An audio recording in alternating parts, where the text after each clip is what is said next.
Hello dear students, 2024ನೇ ಸಾಲಿನ SSLC ಎಕ್ಸಾಮ್ಗೆ ತಾವೆಲ್ಲ ಪ್ರಿಪರೇಷನ್ ಅನ್ನು ನಡೆಸ್ತಾ ಇದ್ದೀರಾ. ಈ ವಿಡಿಯೋದಲ್ಲಿ ನಾನು ಸೆಕೆಂಡ್ ಲ್ಯಾಂಗ್ವೇಜ್ ಇಂಗ್ಲಿಷ್ಗೆ ಸಂಬಂಧಪಟ್ಟಂತೆ 2023ರ ಕ್ವಶನ್ ಪೇಪರ್ನಲ್ಲಿ ಬಂದಿರತಕ್ಕಂತಹ ಗ್ರಾಮರ್ ಕ್ವಶನ್ಸ್ಗಳೇನಿದಾವೋ ಅವುಗಳನ್ನು ಯಾವ ರೀತಿ ಸಾಲ್ವ್ ಮಾಡಬಹುದು ಅನ್ನೋದನ್ನು ಇಲ್ಲಿ ನಾನು ನಿಮಗೆ ಹೇಳ್ಕೊಡ್ತಾ ಇದ್ದೇನೆ. ನೋಡಿ, ಇದೇ ರೀತಿಯ ಒಂದು ಪ್ರಶ್ನೆಗಳು ಈ ವರ್ಷದ ಪ್ರಶ್ನೆ ಪತ್ರಿಕೆಯಲ್ಲಿ ಕೂಡ ಬರ್ತವೆ. ಸೊ ಆ ಒಂದು ಗ್ರಾಮರ್ ಕ್ವಶನ್ಸ್ಗಳನ್ನು ಸುಲಭವಾಗಿ ಯಾವ ರೀತಿ ಸಾಲ್ವ್ ಮಾಡಬಹುದು ಅನ್ನೋದನ್ನು ಇಲ್ಲಿ ಡಿಸ್ಕಷನ್ ಮಾಡ್ತಾ ಹೋಗೋಣ. ಫಸ್ಟ್ ನೋಡಿ, ನಿಮಗೆಲ್ಲ ಗೊತ್ತಿರೋ ಹಾಗೆ ಇಲ್ಲಿ MCQs ಕ್ವಶನ್ಸ್ ಇರ್ತವೆ. ಸುಮಾರು 4 ಪ್ರಶ್ನೆಗಳು ನಿಮಗೆ ಮಲ್ಟಿಪಲ್ ಚಾಯ್ಸ್ ಬೇಸ್ ಕ್ವಶನ್ಸ್ ಆಗಿರ್ತವೆ. ಅಂದರೆ ಪ್ರಶ್ನೆಯನ್ನು ಕೊಟ್ಟು 4 ಆಯ್ಕೆಗಳನ್ನು ಕೊಟ್ಟಿರ್ತಾರೆ. ಫಸ್ಟ್ ಕ್ವಶನ್ ನೋಡಿ, choose the appropriate question tag for the statement. Yes ನೋಡಿ, ಕ್ವಶನ್ ಟ್ಯಾಗಿಗೆ ಸಂಬಂಧಪಟ್ಟಂತೆ ಒಂದು ಪ್ರಶ್ನೆ ನಿಮ್ಮ ಎಕ್ಸಾಮಲ್ಲಿ ಇದ್ದೇ ಇರುತ್ತೆ. ಸ್ಟೇಟ್ಮೆಂಟ್ ನೋಡಿ, Nirmala tries to get good marks in the exam ಅಂತ ಸ್ಟೇಟ್ಮೆಂಟ್ ಕೊಟ್ಟಿದ್ದಾರೆ. ಇದಕ್ಕೆ ನಾವು ಕ್ವಶನ್ ಟ್ಯಾಗ್ ಅನ್ನು ಫ್ರೇಮ್ ಮಾಡಬೇಕಾಗುತ್ತೆ. ಎಸ್ ನೋಡಿ, ಇಲ್ಲಿ 4 ಆಯ್ಕೆಗಳನ್ನು ಕೊಟ್ಟಿದ್ದಾರೆ.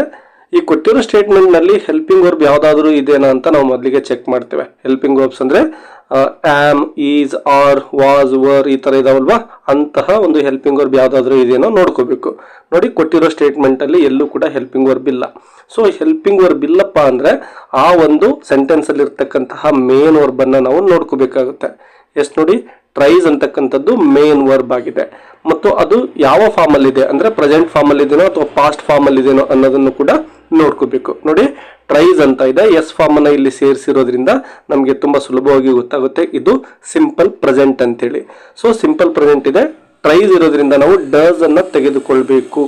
ನೋಡಿ, ನೆನಪಿರ್ಲಿ, ಹೆಲ್ಪಿಂಗ್ ವರ್ಬ್ ಇಲ್ಲ ಅಂದ್ರೆ ಮೇನ್ ವರ್ಬ್ ಅನ್ನ ನೋಡ್ಕೊಂಡು ಪ್ರೆಸೆಂಟ್ ಫಾರ್ಮ್ ಅಲ್ಲಿ ಇದ್ರೆ ಡೂ ಅಥವಾ ಡಸ್ ಬರುತ್ತೆ ಮತ್ತು ಪಾಸ್ಟ್ ಅಲ್ಲಿ ಇದ್ರೆ ಡಿಡ್ ಬರುತ್ತೆ.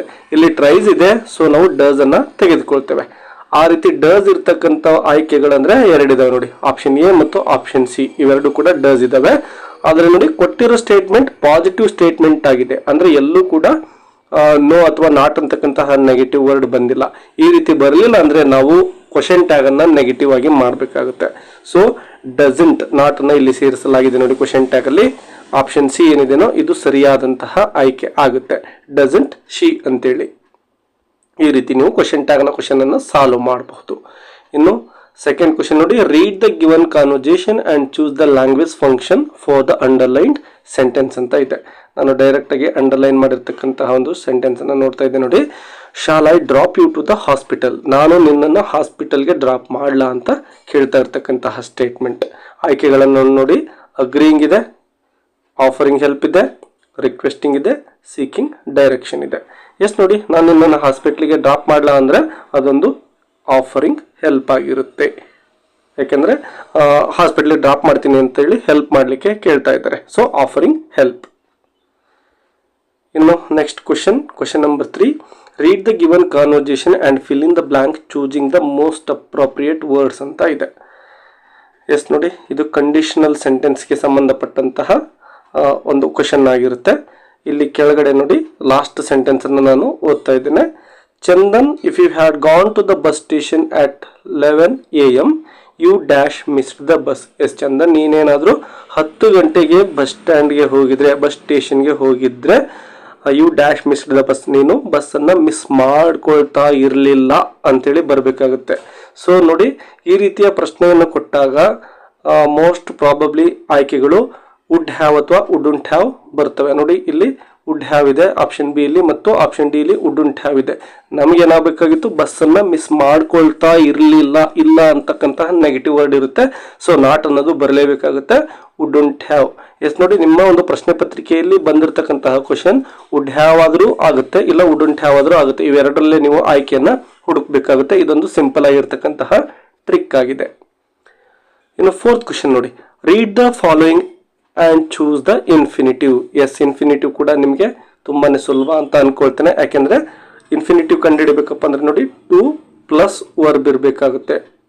ಅದನ್ನ ನಾವು ಇನ್ಫಿನಿಟಿವ್ ಅಂತ ಕರಿತೇವೆ. ನೋಡಿ, ಕೊಟ್ಟಿರೋ ಸ್ಟೇಟ್ಮೆಂಟ್ ಅಲ್ಲಿ Mahesh was watching cricket match on TV, suddenly heard a noise from outside, he went outside to see what had happen. ನೋಡಿ, ನೀವು ಟು ಅನ್ನ ಹುಡುಕ್ಬಿಟ್ರೆ ಸಾಕು, ಈ ಸ್ಟೇಟ್ಮೆಂಟ್ ನಲ್ಲಿ ಸುಲಭವಾಗಿ ಇನ್ಫಿನಿಟಿವ್ ಅನ್ನ ಗುರುತಿಸಬಹುದು. ಸೊ ಟು ಸಿ ಇರ್ತಕ್ಕಂಥದ್ದು ಆಪ್ಷನ್ ಸಿ ಆಗಿದೆ. ಹಾಗಾಗಿ option C is the right answer here. ಇನ್ನು ಸೆಕೆಂಡ್ ಮೇನ್ನಲ್ಲಿ ಡೂ ಆಸ್ ಡಿರೆಕ್ಟೆಡ್ ಅಂತ ಕೊಟ್ಟಿರ್ತಾರೆ. ಇಲ್ಲಿ ಸುಮಾರು 12 ಪ್ರಶ್ನೆಗಳಿರ್ತವೆ. 12 ಅಂಕಗಳನ್ನು ನೀವು ಪಡ್ಕೋಬಹುದು. ತುಂಬ ಸಿಂಪಲ್ ಆಗಿರೋ ಪ್ರಶ್ನೆಗಳು ಇವಾಗಿರ್ತವೆ. ಎಸ್ ನೋಡಿ, which one of the following words has 2 syllables ಅಂತೇಳಿ 5th ಕ್ವಶನ್ ಅಲ್ಲಿ ಕೇಳಿದ್ದಾರೆ. ಅಂದರೆ 2 syllables ಇರ್ತಕ್ಕಂತಹ ವರ್ಡ್ ಅನ್ನು ನಾವು ಇಲ್ಲಿ ಫೈಂಡ್ ಮಾಡಬೇಕು. ಎಸ್ ನೋಡಿ, ಫ್ರೀ ಫ್ರೀ ಅಂತಕ್ಕಂಥದ್ದು 1 syllable ಅನ್ನು ಒಳಗೊಂಡಿದೆ. ನೀಟ್ ನೀ, ಎಸ್ ಇದು ಕೂಡ 1 syllable. ಅದೇ ರೀತಿ ಪಾಲಿಟಿಕ್ಸ್, ಎಸ್ ನೋಡಿ ಟಿಕ್ಸ್ ಅಂದ್ರೆ 3 syllables ಅನ್ನು ನಾವು ಇಲ್ಲಿ ಗಮನಿಸಬಹುದು. ಇನ್ನು ಕೊನೆಯ ವರ್ಡ್ ನೇಚರ್, ಎಸ್ ನೋಡಿ ನೇಚರ್ ಅಂದ್ರೆ 2 syllables ಇರತಕ್ಕಂತ ವರ್ಡ್ ಯಾವ್ದಪ್ಪ ಅಂದ್ರೆ ನೇಚರ್ ಆಗಿದೆ. ಸೊ ನಿಮ್ಮ ಉತ್ತರ ನೇಚರ್ ಆಗಿರಬೇಕು. ಇನ್ನು 6th, combine the word in column A with its collocative word in column B ಅಂತ ಕೊಟ್ಟಿದ್ದಾರೆ. ಕಾಲಕೇಟಿವ್ ವರ್ಡ್ಸ್ ಗಳನ್ನ ನೀವು ಕಲ್ತ್ಕೊಂಡಿದ್ದೀರಾ. ಬುಕ್ ಇದೆ, ಬುಕ್ ಕೇರ್ ಬರೋದಿಲ್ಲ, ಬುಕ್ ಟೀಚರ್ ಬರೋದಿಲ್ಲ, ಬುಕ್ ಬ್ಯಾಂಕ್ ಬರ್ತಾ ಇದೆ. So book bank. ಇನ್ನು 7th one, fill in the blank using the correct article ಅಂತ ಇದೆ. ಎಸ್ ನೋಡಿ, Rajesh is dash NCC student. Yes ನೋಡಿ, ಇಲ್ಲಿ ಎನ್ ಅಂತ ಇದೆ. ನಾವು ಇದನ್ನ ಯಾವ ರೀತಿ ಪ್ರೊನೌನ್ಸಿಯೇಷನ್ ಮಾಡ್ತೇವೆ ಅಂದ್ರೆ ಎನ್ ಅಂತೇಳಿ ಪ್ರೊನೌನ್ಸಿಯೇಷನ್ ಮಾಡ್ತೇವೆ. ಅಂದ್ರೆ ಎ ಅಂತಕ್ಕಂಥದ್ದು ಒಂದು ವಾವೆಲ್ ಸೌಂಡ್ ಆಗಿದೆ. ನಿಮಗೆ ಗೊತ್ತಿದೆ, ವಾವೆಲ್ ಸೌಂಡ್ ಏನಾದರೂ ಇದ್ರೆ ನೆಕ್ಸ್ಟ್ ವರ್ಡ್ ಅದರ ಹಿಂದೆ ನಾವು ಆನ್ ಅಂತಕ್ಕಂತಹ ಆರ್ಟಿಕಲ್ ಅನ್ನ ಯೂಸ್ ಮಾಡಬೇಕು. ಸೊ ಇಲ್ಲಿ Rajesh is an NCC student ಅಂತೇಳಿ ಆನ್ಸರ್ ಸಿಗುತ್ತೆ. ಇನ್ನು 8th question, fill in the blank using suitable linker ಅಂತ ಇದೆ. ಸ್ಟೇಟ್ಮೆಂಟ್ ಅನ್ನ ಓದ್ಕೊಳ್ಳೋಣ. Suresh comes to school early dash his friend doesn't. Yes ನೋಡಿ, ಸುರೇಶ್ ಬೇಗನೆ ಸ್ಕೂಲ್ಗೆ ಬರ್ತಾನೆ, ಆದರೆ ಹಿಸ್ ಫ್ರೆಂಡ್ ಡಸಂಟ್, ಅವನ ಫ್ರೆಂಡ್ ಬರೋದಿಲ್ಲ. ಸೊ ಆದರೆ ಅಂತಕ್ಕಂತಹ ಒಂದು ವರ್ಡ್ ಅನ್ನ ನಾವು ಇಲ್ಲಿ ಫಿಲ್ ಮಾಡಬೇಕಾಗುತ್ತೆ. ಅದಕ್ಕೆ ಇಂಗ್ಲಿಷ್ ಅಲ್ಲಿ ನಾವು ಬಟ್ ಅಂತೇಳಿ ಕರಿತೇವೆ. ಸೊ ಇಲ್ಲಿ ಬಟ್ ಅನ್ನ ಕಂಜಂಕ್ಷನ್ ಅನ್ನ ಫಿಲ್ ಮಾಡ್ತೇವೆ. Suresh comes to school early but his friend doesn't ಅಂತೇಳಿ. ಇನ್ನು 9th ಕ್ವಶನ್ ನೋಡಿ, fill in the blank with appropriate preposition ಅಂತ ಇದೆ. Sudha is working dash a company, in a company, ಒಂದು ಕಂಪನಿಯಲ್ಲಿ ಕೆಲಸವನ್ನ ಸುಧಾ ಮಾಡ್ತಾ ಇದ್ದಾಳೆ ಅಂತೇಳಿ.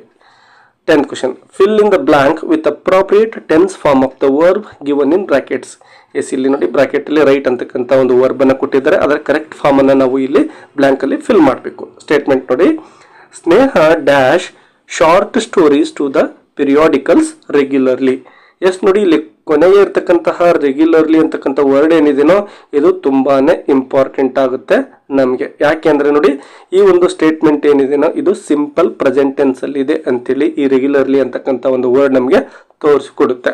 ಮತ್ತು ಸಬ್ಜೆಕ್ಟ್ ಸ್ಥಾನದಲ್ಲಿ ನೋಡಿ ಸ್ನೇಹ ಇದೆ, ಅಂದ್ರೆ ಥರ್ಡ್ ಪರ್ಸನ್ ಸಿಂಗ್ಯುಲರ್ ಇದೆ. Third person singular simple present tense ಅಲ್ಲಿ ಇದ್ರೆ ನಾವು ವರ್ಬ್ ಏನಿರುತ್ತೋ ಅದಕ್ಕೆ ಎಸ್ ಅನ್ನ ಸೇರಿಸಿ ಬರಿಬೇಕು.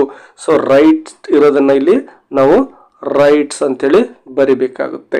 So Sneha writes short stories to the periodicals regularly ಅಂತೇಳಿ ಆನ್ಸರ್ ಸಿಗುತ್ತೆ.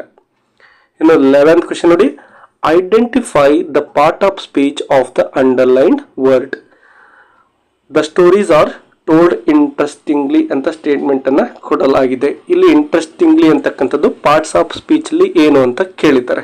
ಎಸ್ ನೋಡಿ, ಇಂಟ್ರೆಸ್ಟಿಂಗ್ಲಿ, ಟೋಲ್ಡ್ ಇಂಟ್ರೆಸ್ಟಿಂಗ್ಲಿ ಅಂದ್ರೆ ಇಲ್ಲಿ ವರ್ಬ್ ಅನ್ನ ಡಿಸ್ಕ್ರೈಬ್ ಮಾಡತಕ್ಕಂತಹ ಪದವೇ ಈ ಒಂದು ಇಂಟ್ರೆಸ್ಟಿಂಗ್ಲಿ ಅಂತದ್ದು ಆಗಿದೆ. ಸೊ ಯಾವ್ದಾದ್ರು ಒಂದು ವರ್ಬ್ ಅನ್ನ ಡಿಸ್ಕ್ರೈಬ್ ಮಾಡತಕ್ಕಂತಹ ಒಂದು ವರ್ಡ್ ಅನ್ನ ನಾವು ಎಡ್ವರ್ಬ್ ಅಂತೇಳಿ ಕರಿತೇವೆ. ಇದು ನಿಮಗೆ ನೆನಪಿರಲಿ. ಇನ್ನೊಂದು ಸುಲಭವಾಗಿರ್ತಕ್ಕಂತಹ ಟ್ರಿಕ್ಸ್ ಏನಪ್ಪಾ ಅಂದ್ರೆ ಎಡ್ವರ್ಬ್ ಕಂಡುಹಿಡಿಯಲಿಕ್ಕೆ ಕೊನೆಗೆ ಎಲ್ವಾ ಇದ್ರೆ ಅದು ಮೋಸ್ಟ್ ಪ್ರಾಬಬ್ಲಿ ಎಡ್ವರ್ಬ್ ಆಗಿರುತ್ತೆ. ಸೊ ಇಂಟ್ರೆಸ್ಟಿಂಗ್ಲಿ ಅಂತಕ್ಕಂಥದ್ದು ಎಡ್ವರ್ಬ್ ಆಗಿದೆ. 12th question, write the correct form of the word given in brackets. The physical education teacher stressed the dash of physical exercises. Yes ನೋಡಿ, ಕೊಟ್ಟಿರೋ ವರ್ಡ್ ಇಂಪಾರ್ಟೆಂಟ್ ಏನಿದೆನೋ ಇದರ ಒಂದು correct form ಅನ್ನ ಬರಿಬೇಕು ಅಂದ್ರೆ ಇಂಪಾರ್ಟೆನ್ಸ್ ಅಂತೇಳಿ ಬರಿಬೇಕಾಗುತ್ತೆ.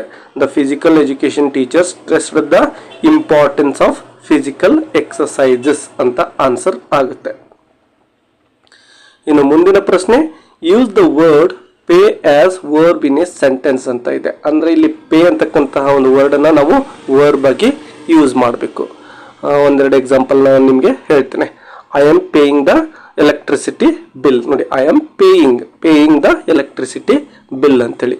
ಇದೇ ರೀತಿ ನೀವು ಬೇರೆ ಬೇರೆ ಸೆಂಟೆನ್ಸ್ಗಳನ್ನು ಕೂಡ ಮಾಡಬಹುದು. ಇನ್ನು 14th one, change into comparative degree ಅಂತ ಕೊಟ್ಟಿದ್ದಾರೆ. ನೋಡಿ, Chandan is the tallest boy in the class ಅಂತ ಕೊಟ್ಟಿದ್ದಾರೆ. ಇದನ್ನು ನಾವು ಕಂಪ್ಯಾರಿಟಿವ್ ಡಿಗ್ರಿಗೆ ಚೇಂಜ್ ಮಾಡಬೇಕಾಗುತ್ತೆ. ನೋಡಿ, ಕೊಟ್ಟಿರೋ ಸ್ಟೇಟ್ಮೆಂಟ್ ಏನಿದೆನೋ ಅದು ಸೂಪರ್ಲೇಟಿವ್ ಫಾರ್ಮ್ ಅಲ್ಲಿ ಇದೆ, ಯಾಕೆಂದ್ರೆ ದ ಟಾಲೆಸ್ಟ್ ಅಂತ ಇದೆ. ಇದನ್ನ ನೋಡಿದ್ರೆ ಸೂಪರ್ಲೇಟಿವ್ ಅಂತ ಗೊತ್ತಾಗುತ್ತೆ. ಇದನ್ನೇ ನಾವು ಕಂಪ್ಯಾರಿಟಿವ್ ಮಾಡಬೇಕು ಅಂದ್ರೆ ಒಂದು ವರ್ಡ್ ನಿಮಗೆ ನೆನಪಿರ್ಬೇಕು. ಅದು ಯಾವುದಪ್ಪ ಅಂದ್ರೆ ಎನಿ ಅದರ್ ಅಂತಕ್ಕಂಥದ್ದನ್ನ ನಾವು ಯೂಸ್ ಮಾಡಿಕೊಂಡು ಕಂಪ್ಯಾರಿಟಿವ್ ಮಾಡಬಹುದು. ನೋಡಿ, ಚಂದನ್ ಈಸ್ ದ ಟಾಲೆಸ್ಟ್ ಇದೆ ಅಲ್ವಾ, ಇದನ್ನ ನಾವು ಚಂದನ್ ಈಸ್ ಟಾಲರ್ ಅಂತೇಳಿ ಮಾಡಬೇಕು. ಟಾಲೆಸ್ಟ್ ಇರೋದನ್ನ ಕಂಪ್ಯಾರಿಟಿವ್ ಫಾರ್ಮ್ ಅಲ್ಲಿ ಅಂದ್ರೆ ಟಾಲರ್ ಅಂತೇಳಿ ಆಗುತ್ತೆ. ಸೊ ಚಂದನ್ ಈಸ್ ಟಾಲರ್ ಆದ್ಮೇಲೆ ನೋಡಿ ಕಂಪ್ಯಾರಿಟಿವ್ ಅಡ್ಜೆಕ್ಟಿವ್ ಆದ್ಮೇಲೆ ನಾವು ದ್ಯಾನ್ ಅನ್ನ ಯೂಸ್ ಮಾಡಬೇಕು. So Chandan is taller than, ಆಮೇಲೆ ಎನಿ ಅದರ್ ಅನ್ನ ಯೂಸ್ ಮಾಡಬೇಕು. Chandan is taller than any other boy in the class ಅಂತೇಳಿ ಸೆಂಟೆನ್ಸ್ ನಿಮಗೆ ಸಿಗುತ್ತೆ. ಇನ್ನೊಂದ್ಸರಿ ಹೇಳ್ತೀನಿ ನೋಡಿ, Chandan is taller than any other boy in the class ಅಂತೇಳಿ ಆನ್ಸರ್ ಸಿಗುತ್ತೆ. Change into passive voice ಅಂತ 15th ಕ್ವಶನ್ ಇದೆ. ಕೊಟ್ಟಿರೋ statement they are purchasing a car ಅಂತ ಇದೆ. ನೋಡಿ, ದೇ ಅಂತಕ್ಕಂಥದ್ದು ಸಬ್ಜೆಕ್ಟ್ ಆಗಿದೆ, ಆರ್ ಅಂತಕ್ಕಂಥದ್ದು ಹೆಲ್ಪಿಂಗ್ ವರ್ಬ್ ಆಗಿದೆ, ಅದೇ ರೀತಿ ಪರ್ಚೇಸ್ ಅನ್ನೋದು ವರ್ಬ್ ಆಗಿದೆ ಮತ್ತು ಎ ಕಾರ್ ಅನ್ನೋದು ಆಬ್ಜೆಕ್ಟ್ ಆಗಿದೆ. ನಿಮ್ಗೆಲ್ಲ ಗೊತ್ತಿದೆ. ಮೊದಲಿಗೆ ನಾವು ಆಬ್ಜೆಕ್ಟ್ ಅನ್ನ ತೆಗೆದುಕೊಳ್ಬೇಕು. ಎ ಕಾರ್ ಅಂತೇಳಿ ಫಸ್ಟ್ ಬರುತ್ತೆ ಸಬ್ಜೆಕ್ಟ್ ಸ್ಥಾನದಲ್ಲಿ. ಎ ಕಾರ್, ನೋಡಿ ಇಲ್ಲಿ ಆರ್ ಇದೆ ಅಂತ ಆರ್ ತಗೊಳ್ಳಂಗಿಲ್ಲ. ಎ ಕಾರ್ ಅಂದ್ರೆ ಸಿಂಗ್ಯುಲರ್ ಇರೋದ್ರಿಂದ ನಾವು ಈಸ್ ಅನ್ನ ತೆಗೆದುಕೊಳ್ತೇವೆ. ಎ ಕಾರ್ ಈಸ್ ಪರ್ಚೇಸಿಂಗ್ ಇದೆ ಅಂದ್ರೆ ಕಂಟಿನ್ಯೂ ಫಾರ್ಮ್ ಅಲ್ಲಿ ಇದೆ. ಸೊ ಬೀಯಿಂಗ್ ಅಂತಕ್ಕಂಥದ್ದನ್ನ ಸೇರಿಸಲೇಬೇಕು. ಈ ರೀತಿ ಕಂಟಿನ್ಯೂಸ್ ಫಾರ್ಮ್ ಅಲ್ಲಿ ಇದ್ರೆ A car is being V3 ಅನ್ನ ಬರೀಬೇಕು. ಪರ್ಚೇಸಿಂಗ್ ಇರೋದನ್ನ ಪರ್ಚೇಸ್ಡ್ ಅಂತೇಳಿ V3 ಫಾರ್ಮ್ ಅಲ್ಲಿ ಬರೀಬೇಕು. ಇದು ಕೂಡ ನಿಮ್ಗೆ ನೆನಪಿರ್ಲಿ. Purchased, a car is being purchased by them. They ಇರೋದನ್ನ ದೆಮ್ ಅಂತೇಳಿ ಚೇಂಜ್ ಮಾಡಬೇಕು. By them. A car is being purchased by them ಅಂತೇಳಿ ಪ್ಯಾಸಿವ್ ವಾಯ್ಸ್ ಅಲ್ಲಿ ಸೆಂಟೆನ್ಸ್ ಸಿಗುತ್ತೆ. ಇನ್ನು next, read the following conversation and change the underline sentence into reported speech ಅಂತ ಇದೆ.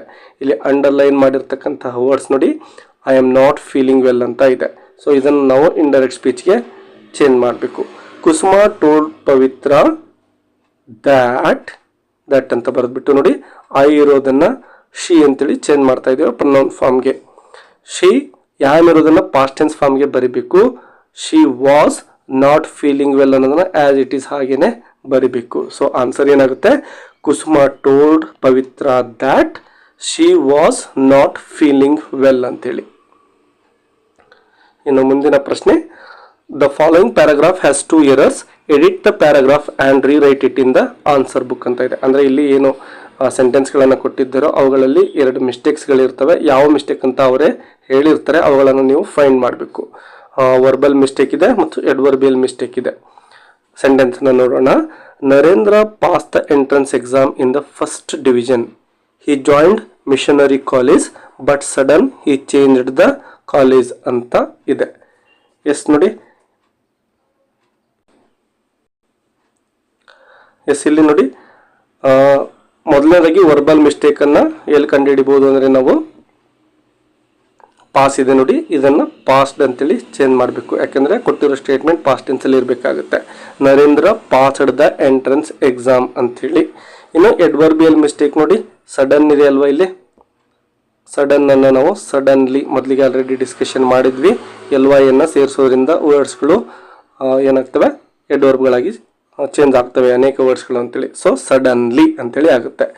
So ಈ ರೀತಿ ನೀವು ಈ ಒಂದು ಎರರ್ಸ್ಗಳನ್ನು ಫೈಂಡ್ ಮಾಡಿ ಆನ್ಸರ್ನ ಬರೀಬೇಕು.